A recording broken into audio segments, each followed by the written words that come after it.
Greetings, SupernovaBlade here with the 9th volume of Stories in History.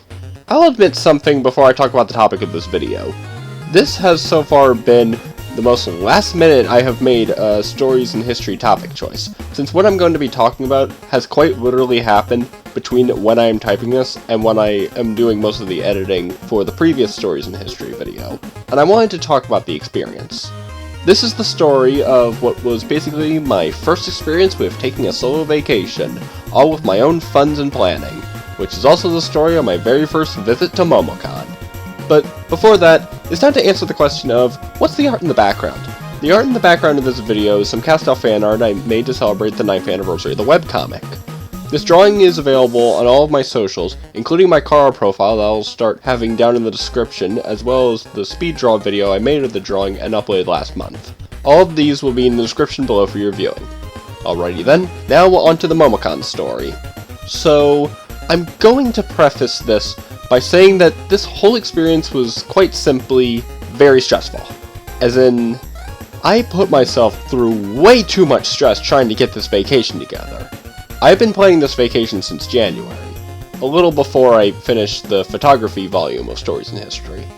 At that point, it seemed like nothing more than a dream, I thought. But I realized, I'm an adult. I can make my own decisions.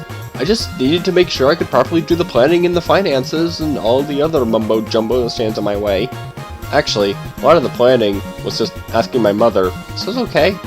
Now, just imagine this for about 3 months and stressing myself out through all hell and back. That was the preparation of this trip for the most part. I sure hope when I get older I can be much more responsible. But as they say, experiment first, fail quickly, or something like that. I kept a lot of the tabs open for Southwest Airlines and Hilton and the like. The Hilton thing was honestly a chance type of situation from when I went to Chicago this past February for a conference and joined the honors program, which is something I started doing as of late to conserve money and stuff, which is kind of weird because as I spent so much money on this vacation, I left myself in quite the bind. However, as of when I'm typing this, my financial situation is slowly but surely getting better. But my commissions are still open if you are interested, and I'm planning on redoing my commissions sheet pretty soon.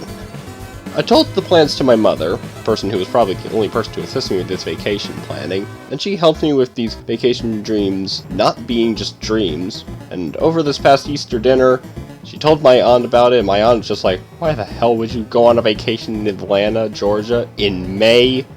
I was just like, Mom, did you have to bring that up to her? Of course, that wasn't going to stop me from making this vacation. Now, that's all the boring parts of explaining how this vacation went. Let's talk about the preparation portion of the vacation. Let me start with some context about my experiences with conventions and traveling in general. As I mentioned at the beginning of the video, this is my first time going to MomoCon. However, it is not my first convention I have went to, nor is it my first time going to Georgia. My first few experiences with conventions were at the city I go to university, but this was my first time going to a convention in a location I wasn't ultimately acquainted with. Prior to this vacation, I only went to Atlanta one other time, and that was when I was only 10 years old, and it was just a stop we took on a large vacation to Orlando, and we were just meeting my mom there, back when she was having regular conferences in Atlanta. Plus, after the Chicago conference, I wanted to go out of my comfort zone a little more and start making my old travel plans explore more around the United States, and also, to see some people in person. The main reason I wanted to make this vacation happen alongside just being out of my house and not be cooped up in there all the time. With this vacation to a convention, I wanted to come see some other YouTuber friends I had, as well as just seeing the overall atmosphere. I had heard great things about MomoCon before this vacation, and I wanted to step out more into the convention sphere a little more than before, as I mentioned earlier. And, as I mentioned earlier, step out of my comfort zone. And who knows, maybe meet some great people who can be great friends of mine in the future. Well, not likely, because social anxiety loves to kick my ass. I had also decided I was going to cosplay for this convention, and not just any ordinary cosplay, oh no. I was deciding to cosplay one of the characters from Cast Off, with the sole purpose of wearing it when the creator sees me for the first time. Yes, I was referring to Star earlier. I know I would not be the first to do so, but I can say for certainty that probably won't be the last. More specifically, I decided to cosplay Rory. I already had a few of the apparel needed, such as the gray t-shirt and the boots. All I needed to buy was the cosplay wig and a pair of overalls. I would also need to get a haircut before I left, and get a hair clip for the wig since, as I will mention later, I was not able to buy a ponytail wig, and had to go get a long-haired wig and have it tied up into a ponytail. The only other part of the cosplay that I was unable to get was just a blue bracelet, but I doubted that anyone would really notice it, let alone make any sort of fuss about it. I bought the overalls off of Amazon and tried them on twice before putting them in my bag. I bought the wig from a nearby beauty supply store, and the hair clip was borrowed from my mom. However, there were a few things that I brought with me to this trip to MomoCon that had to do with visiting some of these other people. Well, mostly Star. If you didn't already figure out the fact that was the main person I was going to be meeting at MomoCon, and also I mentioned it just a few minutes ago. The first was my personal copy of her book, How to Webcomic, and the other was a collection of cast-off buttons I made before my most recent year of university had finished. Here's a picture of them. I used the art I made the characters back in September for them, many of which I used in background on previous stories and history videos. Most of the other stuff I brought were just basic necessities I would need for the trip.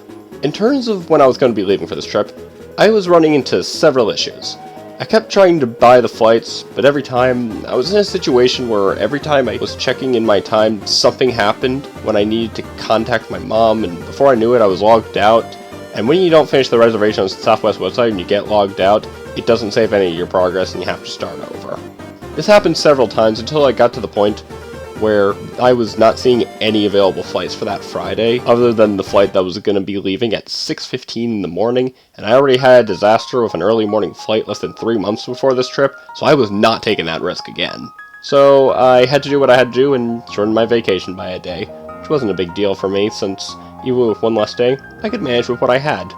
At least I was still able to get reasonable time for our flight back home. As the days went by, the day to leave and go on the trip had arrived. I ended up leaving late in the morning, but because of my tendency to completely lose track of time, my father's tendency to push people to catch flights and the like, especially over a holiday weekend like Memorial Day, it was going to be pretty stressful. As a result of this, I was rushing out the door with a Ziploc bag filled with pancakes and sausage I ended up eating as my mother drove me to the airport. I also didn't even get the opportunity to brush my teeth, so I brushed my teeth in the airport bathroom as a result. That's not even the first time I would have to brush my teeth in an airport bathroom because my dad was rushing me out the door to make sure I caught my flight on time. What an oddly specific thing to point out, not gonna lie. When I arrived at the airport, there wasn't actually that much of a line to get through security, so I went through security without many issues, other than the usual checking my legs to confirm that I had everything and not just stuffing illegal substances down my pants. But at this point I'm used to it because I have always been wearing quite baggy clothes and I'm very lightweight as a person. So I made it my gate without any issue and got onto the plane safely without any miscues. However, despite the fact that I was finally on a plane getting ready for what was a well-deserved vacation after a hefty school year where I had the second best grades in my whole college life, on a roll and all, I still felt very downcast and overly stressed about the preparation and all the money I had to spend to make this trip possible. It was well over $1,000, which isn't super expensive, but considering my budget, it is quite a bit. It was well over $1,000 for just the flight and the hotel alone, and that's even with me saving money with one less day and choosing some cheaper alternatives. Truth be told, that's something I've been trying to do as much over this vacation, just trying to save money. I chose the cheapest hotel that wasn't a giant slump, but I knew that Hilton would not let me down in that. For being a rewards member, it would be important to give me good choices for hotels and make them worth each and every last buck. However, as this plane ride went on, those negative and faulty emotions would subside and I was able to focus on the plane and do my art without feeling super anxious. Before too long, the plane landed in Atlanta, and when I got to the airport, I immediately took a wrong turn towards the shuttle and to the ground transportation. Once I could finally reach the shuttle, I missed it. Twice. I then would not go on the shuttle and instead walk the whole way to the ground transportation area by foot. And I'm going to admit it, compared to the other airports I commonly walk through, the atmosphere and walking areas in the Atlanta airport are absolutely beautiful with how they play with the lighting in the hallways. Plus, they also offer history of the city on topics such as civil rights and other very interesting topics. very interesting to learn. Coming from someone whose family has a large interest in learning history, it is effective in catching my attention. My favorite part of the walk was the part of the hallway where all the lights were dimmed and multicolored, and a lot are covered up by fake leaves and stuff. And it feels like a jungle, kinda. It was very satisfying. Anyway, when I got to the ground transportation area, got an Uber to the hotel, checked in, got a free oatmeal raisin cookie, and I didn't eat it because I don't like raisins. And I spent the rest of the day in the hotel watching Twitch live streams and eating an entire box of Wheat Thins that I just so happened to have in my bag. There wasn't really too much to the hotel, but it was very comforting, and I loved the look of the room as well as the furniture there. However, it wouldn't take me long to realize what I forgot. As I was unpacking my bag, I sorted everything out as carefully as I could, and realized that something was missing. I started to separate my cosplay clothes, my normal clothes for the day, and realized that even though I remembered to get several pairs of underwear, I had apparently forgot to pack more pairs of socks. So, with how disgusting it might sound, I had to wear the same pair of socks every single day for this trip. Not my proudest moment. Anyway, there was one thing about the room that stood out for me the most, though, and that was the view out the window, which was giving me a perfect view of Skyview Atlanta. If you don't know what that is, it's the famous Ferris wheel in Atlanta nearby to the Olympic Park in downtown Atlanta. I didn't actually go on the Skyview Atlanta, but I looked at it for quite a lot of time, day and night. I put on an art stream until it was time to go to sleep. I was getting pretty excited for my day at MomoCon, but I was pretty nervous at the same time for what was coming my way. Well, at least, I tried to get some sleep. I say that because I could not fall asleep that very first night. I don't know what it is, but for some reason, someone kept blaring music out the window until 2 AM after I had been tossing and turning for a total 2.5 hours before I eventually fell asleep to it. Or they just stopped. I don't actually know, because I was, asleep. I really need a pair of headphones to wear while I'm sleeping to block out these loud noises. My parents say I need those, especially since they are the main reason as to why I need them, because my parents have very loud and obnoxious snoring habits. Even to this day, I still joke about the sounds that I use to describe their snoring. Their snoring changes depending on the seasons, but they include sounds like a pig, a grizzly bear, a lawnmower, a creaking door, a vomiting frog, and a malfunctioning chainsaw. Just to name a few. Yeah, I think I can see why they want me to have those headphones for traveling to hotels and stuff. I'm not sure how common this is when sleeping in hotels downtown, but considering that this is something that I'd be doing only every once in a while, I guess I just wasn't prepared for it. Whatever. I woke up Sunday morning feeling a lot of the same anxiety and excitement. I got up, took a shower, got my face cleaned up for the cosplay despite the fact that there was not any makeup involved. It was more of a making sure X, Y, and Z was not on my face. I ate breakfast, had a receptionist help me put the hairpin in my wig because I was struggling to do it by myself, and left to go to the convention. And then I walked back to my room and grabbed some water, because there is no way I was walking in Georgia in May without any water. I then walked to the convention venue, behind some Genshin Impact or Honkai Star Rail cosplayers, I don't have a lot of knowledge of the game, and immediately saw an Among Us crewmate. And then I got my badge, no problem, easy peasy. I was dedicated to try to find my way around the convention without needing to look at the map, and I was able to find my way no problem, despite this being my first time at MomoCon. The first area I checked out, other than the entrance and the water bottle filling station, was the car showcase. I took a lot of photos of these cars, especially ones that sparked my interests, or interests of some of my other friends. They were quite the views. What I would realize from watching other videos about MomoCon 2024 was just how damaging this was to a lot of the artists in the dealer's hall or artist alley area. When they mentioned it, I started to realize, yeah, that is true. Anyway, after I finished looking through the car showcase, I made my way to the main part of the convention for shopping and meetups and that kind of thing. The first thing that got my attention was the Glitch Productions area. I was tempted to buy something from there, but the line was very long, which I was expecting considering how popular they've become in the indie animation scene. I have watched a few of their properties, but I'm not crazy about every last series that they have done. But I didn't remember that my sister was a huge fan of those properties. And by that I mean mostly the Amazing Digital Circus, but considering the long line, that turned into an afterthought, and I went on with my trek. The next area I walked upon was the celebrity meet and greet area. I'll come back to this later because I would go back to this area and get an autograph from someone. Eventually, I would find my way to the artist alley. I weaved through every single aisle and fighting my arch nemesis, my social anxiety. As I mentioned before, I tried to make my way around the convention without a map for as long as I could. I also wanted to see different artists who were selling their works at their tables before I met Star at her table. But, again, social anxiety slapping me in the face and sticking a huge boot up my ass. However, through looking at these aisles, there was one vendor that had a table at the end that instantly got my attention. I don't remember the vendor's name, but they had this Licorice Recoil print that instantly got my attention. Those who know me pretty well would know that Licorice Recoil is one of my all-time favorite anime. Also, if it has no Season 2, I will feel very upset. Moving on with the story. After weeding through each of the aisles, I finally got the courage to visit Star's table. And hopefully, the social anxiety will not be going through the roof. Right? No. Because of the social anxiety kicking my ass, I mostly just stayed to the side reading the comic page reader originally, which was showing a bunch of pages from Cast Off Chapter 10, and I just kind of read them quietly to myself while Star was talking to other customers. Eventually, when the customers cleared up a bit, I very shyly looked at her and said, hi, or some other soft greeting like that. She noticed me and grinned. It wouldn't take long for me to say, you probably don't recognize me in person, other than the fact that I'm very obviously cosplaying one of your characters, but you know about 90% of the clips in the Clips and Quotes channel? I made most of those clips. I didn't even keep it secret. Afterwards, we just chat about some things until right before I left her table, I asked where Jay and Zoe were, two of the other people that I heard were going to be here, and Star said they weren't here yet.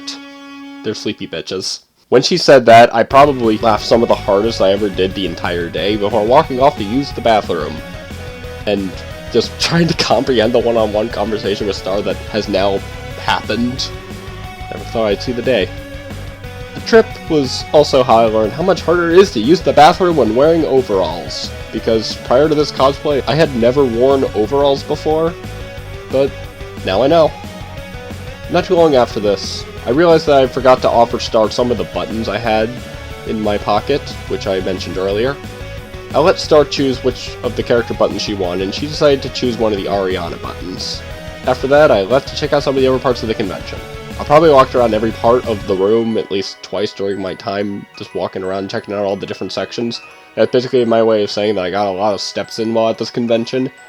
After a buttload of walking and playing the waiting game and finally overcoming my social anxiety, which only took about 3 to 4 hours, I bought that Licorice Recoil print from that artist I was at before, and walked back to Star's table and finally found Jay and Zoe at the table. When I looked at them, I pointed at them in shock and said, "Is that the J-Corn and is that the Zoe B?" The voices of both of them completely gave it away.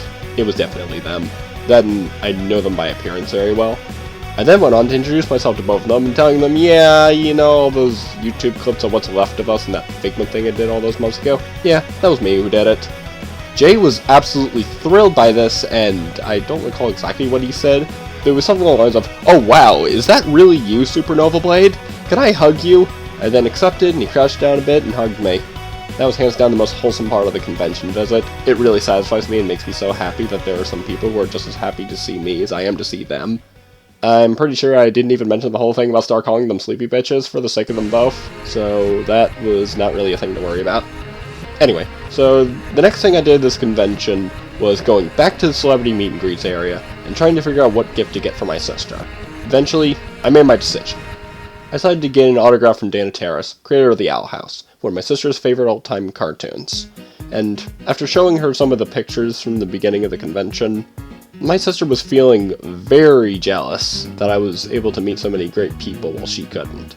Little did she know about the surprise that was coming her way. I waited in the autograph for about 3 hours because of, long line, Dana Terrace having a few photo shoots and just general needing a break from constant signing and photo shoots.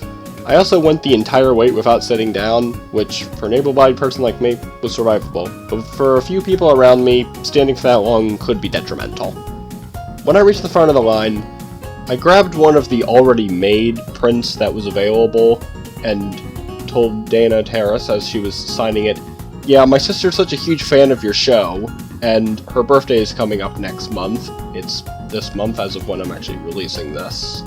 And so I think this would make a nice birthday present for her. Right after this point, I immediately raced to the food court because I endured the entire line on an empty stomach and it was about 3 p.m. and I hadn't eaten since 8 a.m.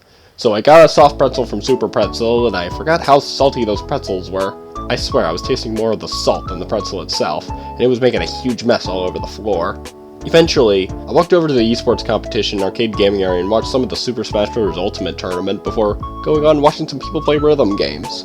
Rhythm games are not really my type of thing to play, but I love watching them. Also, props to the guy who was doing snow halation at one of the machines, one of my favorite Love Live songs, and not just because it's a huge meme. I also once tried to animate a Minecraft dance cycle of snow halation back in 2019. Go check out Ninja Kid 14's video of that. The Minimator dance cycle of snow halation I made was, looking back on it, pretty bad and pretty challenging to make, but it was quite the experience nonetheless. I've also tried doing the dance IRL for a karaoke night. That was also quite an experience. Before too long, I walked over to the panel room area and went to Star's panel of the day, Exposure Can't Pay Rent. I arrived to the panel room pretty early, as in so early that the previous panel room hadn't filed out of the room yet. I sat down at the closest to the front as I could, which wasn't the complete front because those were reserved for handicapped individuals, but the farthest front non-handicapped seat I could find. At this panel, I was definitely late enough that my social anxiety was completely non-existent, and I basically became more like the character I was cosplaying as, a gremlin and force of chaos, without being disruptive, of course. Now, let me explain. Due to how close I was to the front, despite my quiet voice, it was probably pretty easy for the panelists to perhaps hear what I was saying under my breath. At one point, Star said something along the lines of, "Now, not every video on my YouTube channel is about comics. I also have an art and storytime series. That's where I made that video about getting stabbed by a bouncy castle when I was in high school." And I said, under my breath, "And also about the time you got scurvy," and Star heard that and looked at me straight in the eyes, pointed at me, and exclaimed, "No, we don't talk about that! I have my vitamin C right here!" As she grabbed a nearly empty bottle of cranberry juice that she was drinking throughout the day. Yes, I literally did that, and felt absolutely no shame about it. I guess I don't lie when I say I can be a force of chaos. Anyway, I left the panel room once it was finished and headed straight to the Cast-Off fan meetup to meet some of the other Cast-Off fans in action. When I arrived, some of the peeps were already there, such as Star and her college roommate Sarah, whom is also her podcast buddy. The podcast being Idol Days, which I highly recommend if you like idol anime and want to hear these two have a blast talking about idol ruse, and also beef. I recently learned from that show that Star really likes Nico Yuzawa because Sarah said so. The topic of Nico Yuzawa will come back in the video, I promise you. Not too long later, more people showed up, like the other What's Left of Us peeps, like Jay, Jinx, and Zoe. I already explained that I met Jay and Zoe earlier in the day, but this was my first time meeting Jinx. After we all gathered, Sarah started the whole game of which cast-off character is more likely to do XYZ at a convention.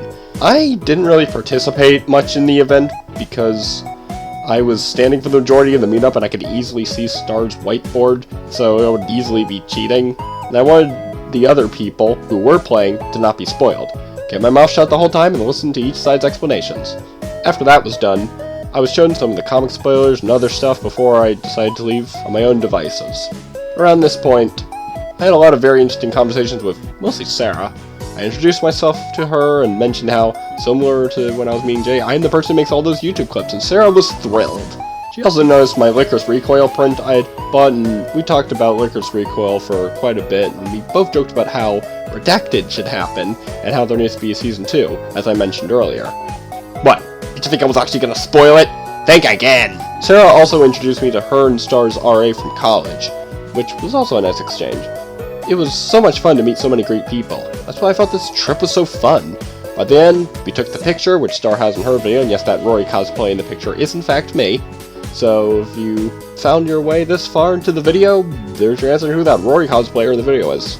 Before we left, Sarah and I got distracted by a Nico Yuzawa cosplayer we both took pictures of, because that was very important for me to do so, I promise. After the meetup, since most people had already left, I left the convention, walked back to the hotel, and spent most of the night relaxing and watching Twitch live streams. The next day, I actually got a good night's rest, woke up, took a shower, got the hotel breakfast one more time, packed up everything I had. It was a short vacation, but an enjoyable one nonetheless. I packed everything up, checked out of the hotel a little bit early, and got an Uber to the airport, arrived at the Atlanta airport, went through security, and got some of my belongings confiscated. I'd forgotten that my shaving cream and lotion were too large, and so they were taken away from me. But also the guy in front of me got his entire lunch taken away, so I guess we can't all be winners. I guess the reasons why I didn't get them taken away in most of the other flights was because I usually have my bathroom supplies in a checked bag, but since I wasn't checking bags for this trip, I felt as if I didn't need to. Despite losing 2 of my toiletries, I made it to the gate on time. Actually, that was a lie. I didn't arrive at my gate on time. When I arrived at my gate, it was full of people from the previous flight because they hadn't boarded yet. So I was actually early, but that was fine. I was just going to wait at another gate and come back to the right gate when all the people had boarded. Nothing was off and I was ready to fly home. Right? Right? I then came to the sudden realization that I forgot to check myself in and forgot to get my boarding pass printed. So I scrambled to get myself checked in on the Southwest app because I did it so close to the actual flight and got a late seat position, but that's better than nothing. It's just get what you get and don't get upset, as they say, and I was sure not going to make a fuss about it. When I actually boarded the plane, things didn't stop messing with my head. Due to the almost full flight, my bag had to be stored on the opposite side of the plane from where I was going to be sitting, except I kept giving all the open seats to the people behind me until I realized that I was in an area with no open seats. Next thing I knew, I was the only person without a seat. So there was just only 1 seat to grab left. There was 1 open seat, because apparently 2 guys took an aisle seat and a middle seat and used the window seat to store their coats, forgetting that I still hadn't gotten a seat and they had no choice but to give me that seat. Fault was on them, not me. Anyway, I got that seat and flew on home. However, because my bag was on a completely different part of the plane, I had to wait until people in that area of the plane were getting off the plane so that I could get my bag, which I eventually did. I also learned about how some of the plane procedures include just putting the seat belts in a crisscross position at the end of the flight. I then called my parents. They took me home while we talked about the differences between conventions and conferences. I was originally very scared that my parents were unhappy with my choice to go to Atlanta for Memorial Day, but my dad called me down and told me, "You made the honor roll for the whole school year, you're working hard, you earned yourself that vacation," which makes things better. I got home afterwards, and then within 4 days, between when I got home and when I started writing the script, I got really badly sick. But I'm feeling mostly better now. So that was the story of my first solo vacation. I hope to do more of these again, when I'm not as broke and not taken over by my own ambition, but I took a shot at it, and it landed, and I'm glad I did. So that's where I'm going to conclude this video. If you have any interesting vacation or convention stories as of late, perhaps you can share them down in the comments. The art, as I mentioned in the beginning, is down in the description, and so is the speed draw of the same drawing, alongside the social links. If you enjoyed this video, you can give this video a like, or a comment, or subscribe if you want more of my type of content. Anyway, this has been SupernovaBlade, and goodbye.